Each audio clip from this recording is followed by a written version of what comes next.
Merci. D'accord. Good afternoon, everyone, and thanks for coming for this press conference. My name is Aisha Touré, and I'm the Vice President of the Malian Association in the region of Ottawa-Gatineau. Since the beginning of 2012, Mali has been faced with the worst crisis of recent history. In the north, population is facing sexual violences, deliberated and arbitrary killings, and position of new religious behaviors and child soldiers. Cette crise politique et sécuritaire secoue le Mali, notre pays d'origine, dont 2/3 est présentement sous l'emprise de groupes terroristes, d'islamistes et de séparatistes qui commettent les crimes les plus horribles. On compte près de 130 000 déplacés dans le pays et 190 000 vers des pays avoisinants. Avec moi pour en discuter plus en détail, nous avons M. Khalifa Goïta, qui est le président de la diaspora africaine au Canada, M. Cheikh Sissoko, qui est le président du regroupement des Maliens de la région de la capitale nationale, Mme Martine Sawadogo, qui est la présidente, she is the president of the West African Youth Association of the University of Ottawa, et M. Jean-Marie Vianney, qui est journaliste et animateur de la radio communautaire CHUO de l'Université d'Ottawa. Sans plus tarder, je vais laisser la parole à M. Khalifa Goïta qui va nous en parler plus en détail, suivi de M. Cheikh qui va nous donner plus de détails également. Merci.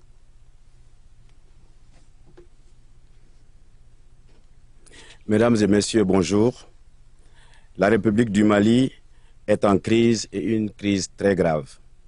Et avant d'aller plus loin, j'aimerais vous remercier pour votre présence. Et effectivement, pour parler de cela, c'est avec beaucoup d'émotion. Donc, merci de nous donner l'opportunité de nous exprimer là-dessus. Si un espace humain peut produire 333 saints, Tombouctou en République du Mali, c'est la preuve que les populations de cet espace ont le cœur hautement humaniste et l'esprit croyant dans la plus grande humilité. Alors, comment donc comprendre que dans cet espace de 333 saints, en 2012, la République du Mali, qui est héritière de cet espace, et également qui est héritière de la charte de Kouroukanfouga, qui est une des chartes les plus vieilles des droits humains du monde. Alors, comment comprendre donc que les enfants, dans cet espace, que ce soit le théâtre d'attaque frontale contre les droits humains les plus élémentaires et de crimes contre l'humanité. En ces moments, le nom Mali rime avec terrorisme, prise d'otages, rébellion armée, assassinat, viol, vol, combat fratricide, déclaration illégale d'indépendance d'une ethnie minoritaire par les armes, coups et contre-coups d'État, population terrorisée, intégrisme musulman par l'application de la charia aux populations du Nord Mali sous occupation, des centaines de milliers de réfugiés. Alors, je dis que depuis 2012, en mois de janvier, les images horribles de soldats maliens égorgés, émasculés, exécutés sommairement avec des balles dans la tête, lâchement assassinés en violation du droit international humanitaire, les mains liées derrière le dos, des pillages et destruction de maisons et de biens, de dépôts de nourriture, de bâtiments publics et de lieux de culte, de commerce, de banques, de déplacements massifs de populations en fuite et affamées. Et le rapport d'Amnesty International peut en témoigner.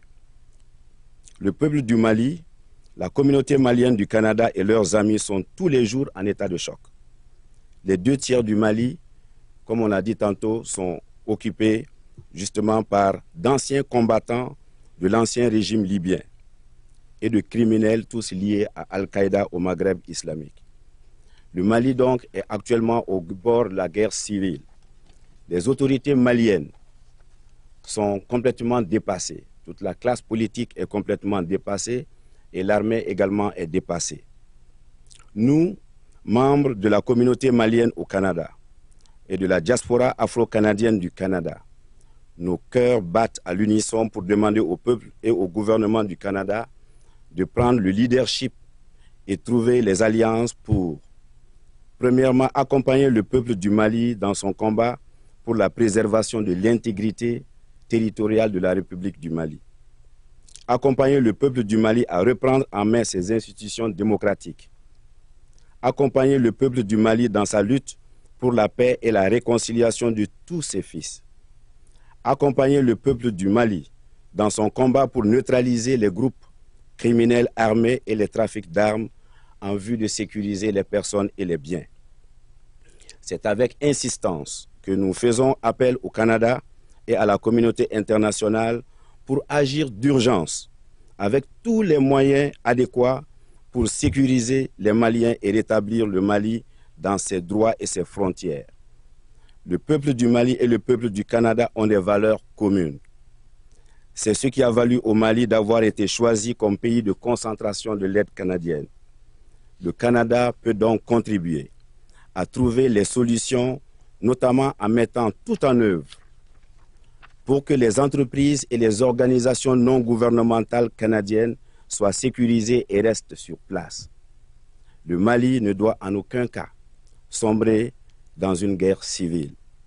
Nous lançons un appel à tous pour communiquer avec la communauté malienne, l'Association de la diaspora africaine du Canada et l'ambassade du Mali pour une aide en faveur des populations maliennes. Aux leaders maliens et aux populations maliennes, nous rappelons que le Mali est une terre d'accueil, de brassage et de culture de tolérance. Il doit le demeurer. Les enfants du Mali veulent aller à l'école en sécurité. Les Maliens veulent pouvoir choisir librement leurs dirigeants. Toutes les intelligences, les énergies et toutes les ressources maliennes doivent être mises en commun tout de suite pour le Mali et ses populations. Agir comme une même famille, celle du Mali uni, démocratique et ouvert. Et nous savons que le peuple du Canada a toujours été aux côtés du peuple du Mali et nous savons que le peuple du Canada peut le faire et va le faire. Je vous remercie. Merci, M. Goïta. Merci tout le monde. Tout d'abord, j'aimerais remercier également ceux qui nous ont accompagnés tout le long de cette crise, à savoir toute la diaspora africaine au Canada. Ici, bien représenté, il y a la présidente de l'Association des jeunes ouest-africains, M. Khalifa Goïta, qui est président de la diaspora africaine au Canada, et M. Jean-Marie, qui a toujours été de nos côtés, également membre de l'Association de la diaspora canadienne. As Mr. Goïta said, Mali is going through the biggest humanitarian crisis of its recent history. Au moment où je vous parle, plus de 350 000 personnes ont fui la guerre. More than 350,000 people are homeless today. Des familles de 4-5 se retrouvent à 10, 15, voire 20, créant ainsi des conditions de vie insoutenables. Le rapport d'Amnesty International fait état des pires violations des droits de l'homme que ce pays n'ait jamais connues. Nous demandons l'aide non seulement du gouvernement canadien, mais aussi et surtout de la population canadienne. We need your help. Pour ce faire, nous avons mis plusieurs moyens à votre disposition, à savoir sur notre site internet, vous pouvez faire des dons en ligne à travers un système sécurisé en utilisant une carte de crédit ou un compte bancaire. Pour ceux qui sont moins à l'aise avec ça, vous pouvez également déposer de l'argent directement dans le compte en banque enregistré du regroupement des Maliens auprès de la banque CIBC, dont le numéro c'est le 6 8 0 5 9 1 4. Et également, des chèques peuvent être envoyés à l'adresse 41 Georges Bilodeau, appartement 9, J8Z1T1. Nous vous serons reconnaissants de toute aide, car la population démunie en a besoin. Aidez-nous à aider ces personnes-là. Je vous remercie. Est-ce qu'il y a des questions? Oui, vous avez dit qu'il y avait au début qu'il y avait un problème avec les enfants soldats. Au nord, c'est-tu des enfants soldats des Touaregs ou des islamistes? C'est quoi le problème là? Tout à fait. Nous reconnaissons que dans cette région du Mali, il y a un problème de développement apparent qui est commun à tout le Mali, il faut le reconnaître. Mais les conditions climatiques rendent cette zone encore plus difficile. Ce qui fait que la jeunesse est exposée à joindre des groupes armés qui leur proposent de l'argent facile, d'où l'enrôlement d'enfants soldats Et l'arrivée des islamistes, nous savons que Al-Qaïda au Maghreb islamique est dans cette région depuis longtemps. Également, avec des moyens conséquents, ont de quoi payer ces enfants-là et les enrôler dans leur armée. D'où ces enfants soldats-là. Est-ce que vous pouvez décrire l'effet de la crise sur l'économie malienne? Est-ce que les produits sont encore alimentaires sont encore là où est-ce que les entreprises sont en train de se fermer? Est-ce que les grandes compagnies minières sont encore en train de sortir du Mali? C'est quoi la situation pour les business au Mali? Absolument, la situation est critique à l'heure où nous parlons, puisqu'on ne peut pas parler d'entreprise lorsqu'il n'y a pas de sécurité. Plein d'entreprises canadiennes, plein d'ONG canadiennes ont dû quitter ce pays-là à cause de l'insécurité due à la rébellion Touareg. Sans compter que cette rébellion a entraîné une crise politique dans la capitale malienne, même à Bamako, qui a entraîné pendant un mois et demi, un embargo de toute la communauté internationale. Et lorsque vous avez un pays comme le Mali qui est enclavé, qui n'a pas de débouché sur la mer, nous dépendons presque entièrement de ce qui vient par nos routes. Et lorsqu'il y a un embargo, c'est un effet catastrophique sur les économies. Un autre côté, c'est le tourisme. Surtout cette région du Nord, les gens vivent de tourisme. Et quand il n'y a pas de sécurité, il n'y a pas de touristes. Donc, encore une fois, l'impact est critique sur la vie de ces populations-là. Est-ce que vous savez des compagnies canadiennes spécifiques qui ont dû sortir de Mali et en même temps, est-ce que vous savez la situation des compagnies qui sont encore là, comme IAMGOLD, la grande compagnie minière? Est-ce que vous savez parler avec eux? Qu'est-ce qui arrive avec eux? Au moment de la situation, lorsqu'il y a eu le coup d'État en mars, ces compagnies-là ne faisaient plus leurs activités sur le territoire. Maintenant, nous retournons à une normalisation petit à petit de la situation à Bamako. Ça, c'est dans la capitale. Mais le nord, où tout ce problème a commencé, est toujours sous l'emprise des terroristes et des groupes armés islamistes qui sont dans cette zone-là. Donc, il y a toujours à craindre que ces compagnies canadiennes, force de ne pas avoir l'environnement sécur nécessaire, arrêtent leurs exploitations. Pendant la crise politique, aucune entreprise ne fonctionnait. Mais c'est ça. Maintenant, ça reprend petit à petit, mais il y a toujours un risque qu'il y ait un arrêt d'un moment à l'autre, oui. Est-ce que l'or ou les produits miniers qui sont à Mali, est-ce qu'ils sortent par Bamako ou comme à une part à l'océan Atlantique, ou est-ce qu'il y a d'autres routes que normalement ça sort du pays? Tout à fait. Les pays voisins qui ont des débouchés sur la mer avec lesquels le Mali traite surtout sont la Côte d'Ivoire, le Sénégal, et les produits partent à partir de Bamako. Mais également, dans cette partie du nord-là, on est très optimiste qu'il y a des minerais importants qui étaient sur le point. On a mis des processus en place pour les découvrir. Justement, avec la situation maintenant, tout ça est arrêté puisque c'est une zone de conflit. Mais ceux qui partent de Bamako peuvent sortir, oui. Il y a combien de personnes d'origine malienne au Canada, diaspora? On a, au dernier recensement, ça remonte à longtemps et vous pouvez vous référer à l'ambassade pour des chiffres officiels. Dans la région de la capitale nationale ici, nous dénombrons à peu près une 60aine de familles. Donc si vous prenez le nombre de personnes par famille, ça vous amène à peu près à 150 ressortissants ici. Mais la plus grande partie se trouve à Montréal, où au dernier recensement, il y avait plus de 600 Maliens là-bas. Maintenant, si vous prenez toute l'étendue du territoire canadien, ça dépasse un petit peu 2000. Mais pour les chiffres officiels, vous devez vous référer à l'ambassade pour ça.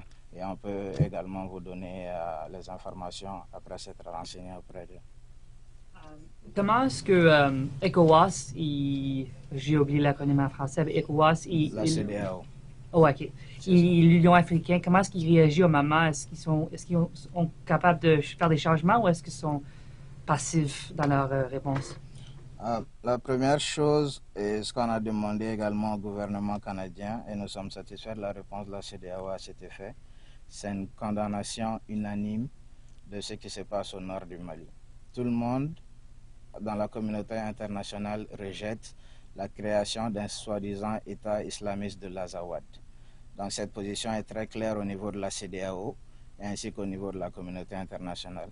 Maintenant, parmi les mesures entreprises pour régler la situation, Bien sûr, la CEDEAO a joué un grand rôle au retour de la normalisation à Bamako. Et maintenant, le dialogue est toujours en cours pour régler le problème au nord.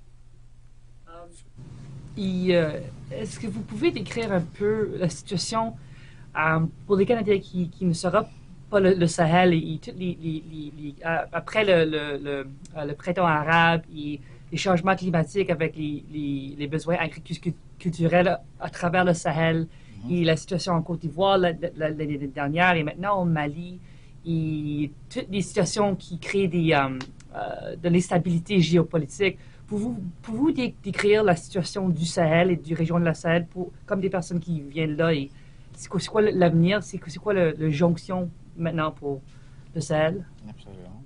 Ce que tu veux. À cet égard, je pense que c'est une situation de crise globale. Ce n'est pas seulement spécifique au Sahel. Pour le cas du Sahel, nous savons qu'il y a des problèmes climatiques. Et avec ce qui s'est passé avec le printemps arabe, et spécialement ce qui s'est passé en Libye, il y a des colonnes, des milliers de combattants qui étaient en Libye, qui ont pu passer et qui se sont retrouvés au Mali. Et ce n'est pas seulement le Mali qui est affecté. Il y a le Niger, le Burkina Faso, la Mauritanie et l'Algérie. Alors tous ces pays sont affectés. Le cas du Mali est plus grave parce que ces gens ont trouvé comme un nid, un repère où se développer. Vu l'état de faiblesse en termes du gouvernement en place et par rapport aux distances, donc il n'y a pas de contrôle par rapport, il y a plus de 1000 kilomètres d'espace alors qu'on n'arrive pas à contrôler. Donc ces gens ont trouvé là un terreau fertile. Et le Mali et les pays sahéliens n'ont pas eu ce soutien, même si on a lancé des cris d'alarme, on n'a pas eu de soutien pour contrer tous ces criminels qui pullulent dans la région. Donc ça a donné, je dirais, l'essence et le gaz aux groupes qui revendiquaient peut-être légitimement certains droits ou certaines faveurs, mais qu'à cela ne tienne. Dans une famille, lorsque on n'est pas content de son père ou de sa maman, on ne prend pas les armes pour les abattre. On ne prend pas les armes pour violer ses frères, ses sœurs. On ne prend pas les armes pour couper les bras. On ne prend pas des armes au nom de quelle religion et de quelle foi dans ce monde-là qu'on donne le droit à la violence pour des revendications. Alors, ça ne tient pas debout. Et nous pensons que quels que soient les problèmes dans cette zone, et on a vu l'exemple au Québec ici, avec le mouvement étudiant, que ce n'est pas des armes qu'on prend pour régler des problèmes. On peut manifester son désaccord, mais tout ça dans un cadre civilisé et en respectant les institutions. Et ce qui se passe au Mali aujourd'hui, l'État est à terre, il n'y a pas d'ordinateur dans les bureaux, parce que tout a été saccagé. Donc la population n'a plus de repères. Et ces repères-là sont dans les dirigeants. Et nous pensons que si les dirigeants se ressaisissent et que les uns et les autres se ressaisissent avec un sursaut citoyen, comme ça se passe ici au Canada, quelles que soient les revendications, on peut trouver des solutions. Mais ce qui est urgent, c'est qu'il y a des centaines de milliers de personnes aujourd'hui qui n'ont pas à manger, qui n'ont pas d'eau potable, qui ne sont pas dans des conditions sanitaires et donc qui ne peuvent même pas aller travailler normalement. Alors, on a besoin vraiment d'une action énergique et urgente, comme on l'a fait dans d'autres cas, le cas de la Libye, où au niveau des Nations Unies, il y a eu comme une action concertée, urgente pour agir. Mais les effets collatéraux de ces actions sont sur aujourd'hui le Mali et tous ses voisins.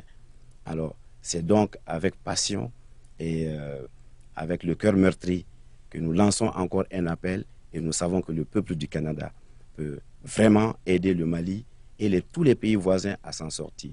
En soutenant, ne serait-ce qu'en soutenant les actions de la CEDEAO, comme vous l'avez dit, et en soutenant les actions de l'Union africaine, qu'une résolution aux Nations Unies avec des actions fermes et très rapides puisse être prise pour aider le gouvernement du Mali à sécuriser les populations et à rentrer dans ses droits internationaux.